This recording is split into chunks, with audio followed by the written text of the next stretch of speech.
noches, queridos amiguitos. Esta vez les traemos la historia de una seguidora de un barrio muy antiguo en la Ciudad de México, sobre una casa muy vieja. Ella cree que algo vive en su sótano. Vamos a empezar a escuchar esta historia. Comenzamos.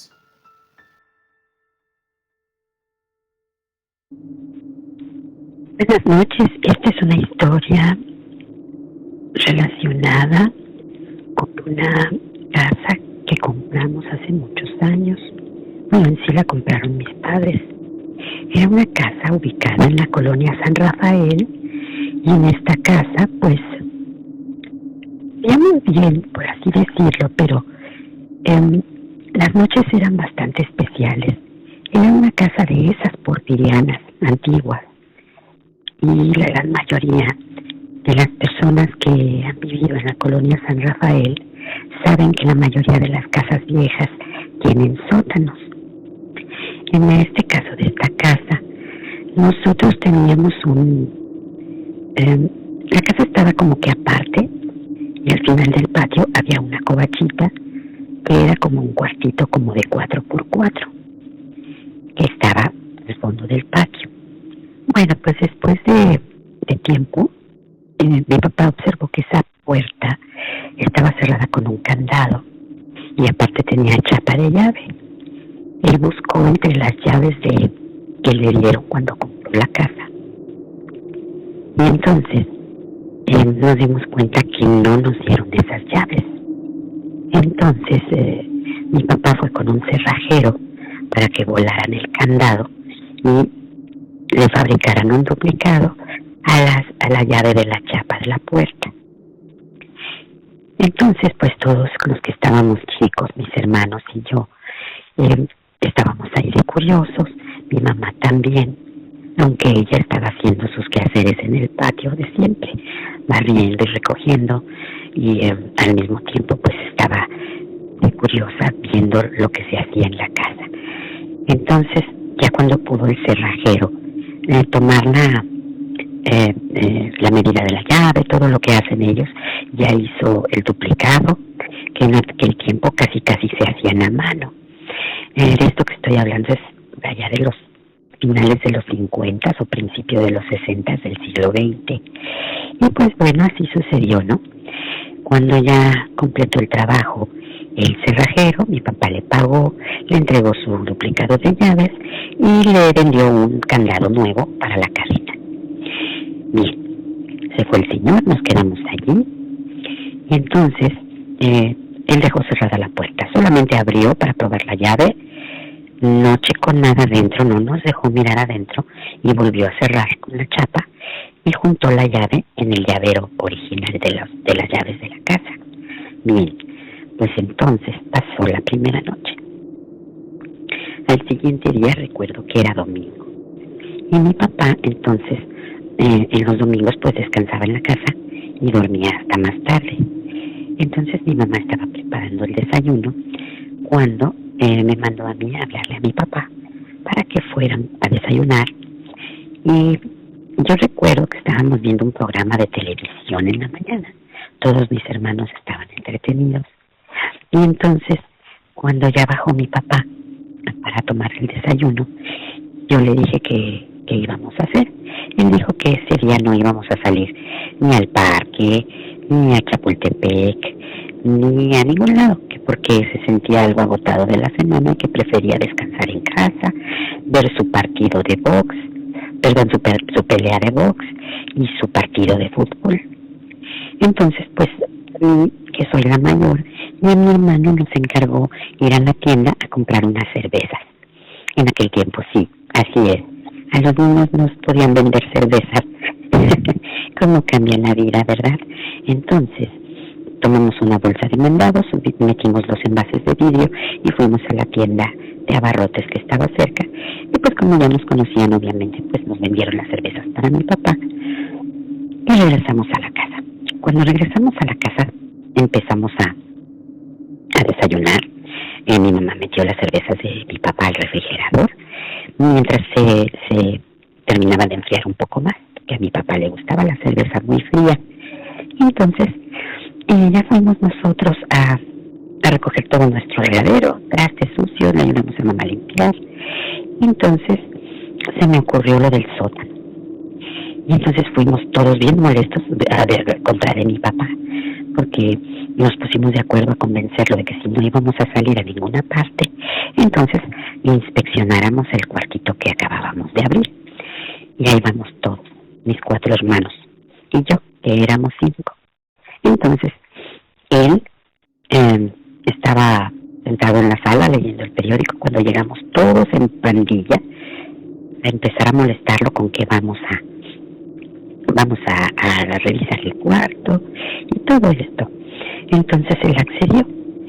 No se enojó ni nada, nada más nosotros estábamos delatosos. Es para en este momento en el que mi padre toma la decisión de decir, está bien, vamos todos. Y jaló el montón de llaves y ahí vamos todos los chiquillos atrás de él.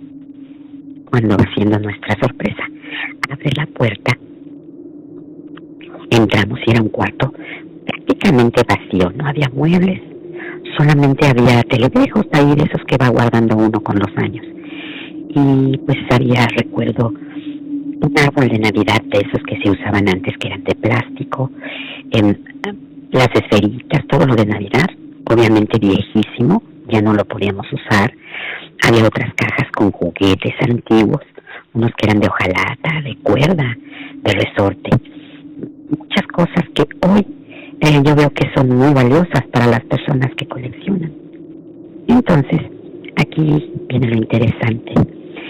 Había una pequeña mesa que estaba en un rincón y encima de esa mesa había muchas cajas con todas estas cosas que les dije. Y resulta que mi papá se fija que debajo de la mesa había una especie de puerta de madera con su jaladera como una argolla de metal. Entonces mi papá nos fue pasando las cajas, las acomodamos en la otra esquina del cuarto y entonces ya que liberamos el espacio, mi papá quitó la mesa y entonces abrió la puerta que estaba en el piso, casi justo debajo de la mesa. No era una puerta en la pared, sino que estaba en el piso.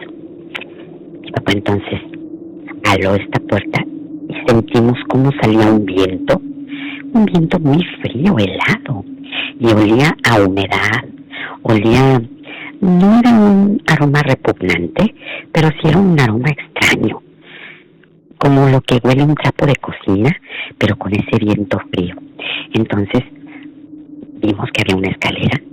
Mi papá nos mandó para ir a traer una lámpara de pilas que él siempre tenía prevenida. Fuimos por la lámpara de pilas.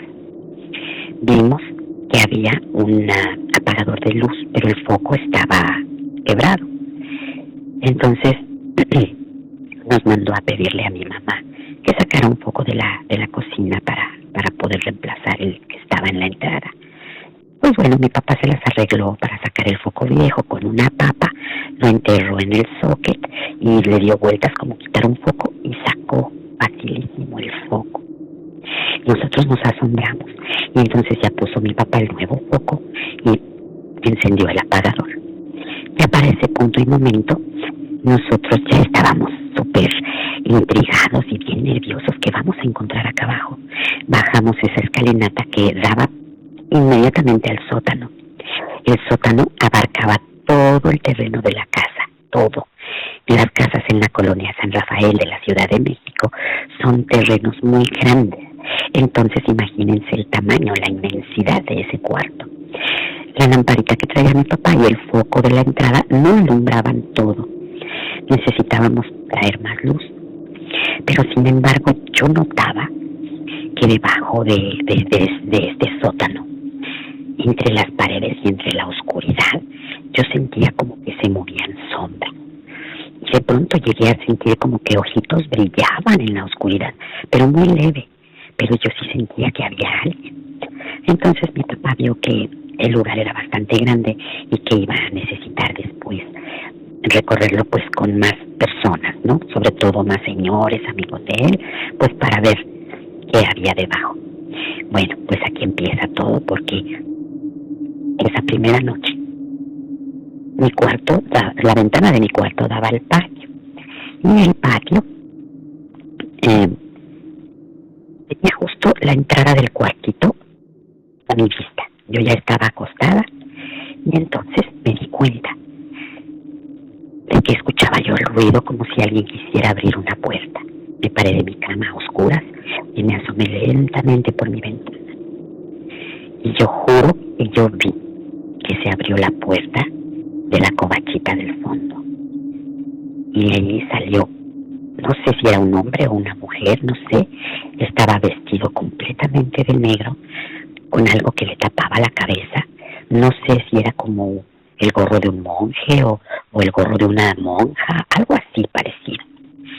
Yo lo escuché que se salió de la covacha y se fue metiendo al patio, a donde ya no podía llover. Y desde ese día, todas las noches, escuchábamos que se caían trastes en la cocina a medianoche, cuando ya no hay nadie. Iban mis papás corriendo pensando que se metió un ladrón. No había trastes en el suelo, no había nada. De repente escuchábamos que se encendía la televisión.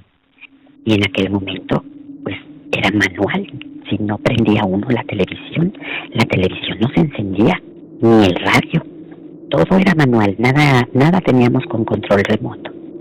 Entonces, esto sucedió día tras día, después que mi padre ya se empezó a dar cuenta de los eventos extraños y que yo le remarqué que desde que abrimos ese sótano se empezaron a escuchar estas cosas y que yo cuando bajamos al sótano sentía que había gente allá adentro. Entonces pues ya mi papá se dio cuenta, se reunió con varios amigos para ir a inspeccionar ese sótano e incluso le llamó a un tío de nosotros por parte de mi mamá para que fuera a bendecir la casa. Pero la realidad era que la intención era bendecir el sótano. Pues así fue. Bendijeron todo y a la hora que el padre empezó a rociar el agua bendita por todo el sótano, dicen que se empezaron a escuchar unos aullidos y unos alaridos como si estuvieran matando gente. Con el tiempo mi papá empezó a hacer algunas ligeras excavaciones allí y encontraron restos, sí, de gente y así, pues algo macabro. El tío sacerdote nos recomendó mucho sacarlos de ahí, hacerles una misa y que él se los iba a llevar en una bolsa. Desconozco a dónde se los llevó, jamás volvimos a tocar el tema y desde esa noche ya no escuchamos nada en la casa. Pero yo, hasta el último día que viví en esa casa, siempre veía yo sombras de reojo, veía yo que había esta gente oscura, como con hábitos, merodeando por toda la casa. De reojo yo sentían que salían del baño y que se metían en un cuarto, que salían de otro cuarto, se metían a otro. Era un pulular de gente que los demás no podían ver y a mí me desesperaba mucho eso. Pero eventualmente, y esto duró años, pero eventualmente pues logré, cuando me casé, salirme de casa y descansé de estar viendo todos esos espectros. Tal vez mi historia no es tan aterradora, pero les juro que es verdad. Muchísimas gracias al auditorio y la comunidad del Conde Murad. Y espero contarle otras pequeñas historias que me sucedieron después, porque como se pueden dar cuenta, yo tengo esta habilidad de poder visualizar a la gente que ya no anda en este plano.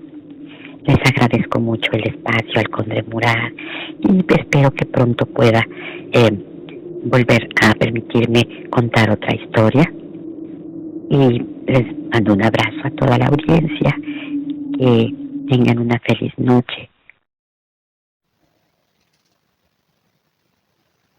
¿Qué les pareció, amiguitos? ¿Ustedes han sentido alguna presencia en su casa? Si tienen alguna historia, cuéntenmela. Ya saben, ahí ven la dirección al final. Les deseo una noche macabra de tormenta.